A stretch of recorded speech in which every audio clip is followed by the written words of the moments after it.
की वीडियो मैं मार उसको वायरल ही करता उसको येवले में नको नको नको करू ऐसा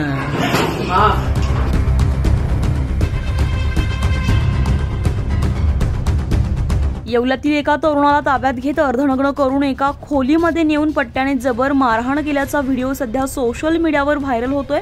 हा व्हिडिओ मुख्यमंत्री एकनाथ शिंदे, गृहमंत्री देवेंद्र फडणवीस, पोलीस अधीक्षक यांना सोशल मीडियावर टॅग देखील करण्यात आलाय। या व्हिडिओची सत्यता तपासली असता येवला शहरातील हा व्हिडिओ असून मारहाण झालेल्या पीडित व्यक्तीचं नाव प्रसाद खैरनार असं आहे। या मारहाणी प्रकरणी येवला शहर पोलीस ठाण्यामध्ये 363 कलमान्वये गुन्हा दाखल असून पोलीस मारहाण करणाऱ्यांचा शोध घेत आहे। दरम्यान या घटनेप्रकरणी ऑल इंडिया पॅन्थर सेनेने मारहाण करणाऱ्या संशयितांवर तातडीने कारवाई करा अन्यथा तीव्र आंदोलन छेडण्याचा इशारा दिलाय।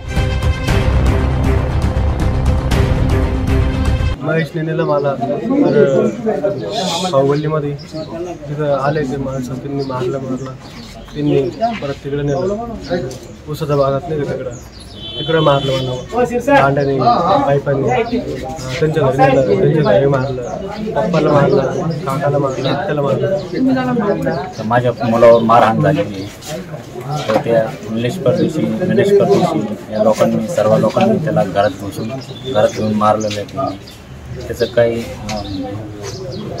सबस्क्रिप्शन निवेदन देतो तर त्यांनी सर्व काही करावं। वर्षानुवर्ष साहेब आम्ही अन्याय सहन केला आणि आजही आमच्यावर अन्यायच होतोय। म्हणजे आमच्या पोरांनी शिकू नये का, आमच्या पोरांनी पुढे जाऊ नये का, आमच्या पोरांना मरेपर्यंत मारतात। जनावराला सुद्धा लाज वाटेल की जनावराने बघितलं असतं इतकं त्याच्या अंगावर वळ होते। आई बापा देखत मारतात, त्या आईच्या आत्म्याला काय म्हटलं असेल, आजीच्या आत्म्याला काय म्हटलं असेल। साहेब ज्यांनी कोणी केलेलं आहे त्यांना 2 दिवस नाही पण 1 दिवसाच्या आत पोलीस प्रशासनाने अटक करावं, अन्यथा ते बोकाट सुटतील।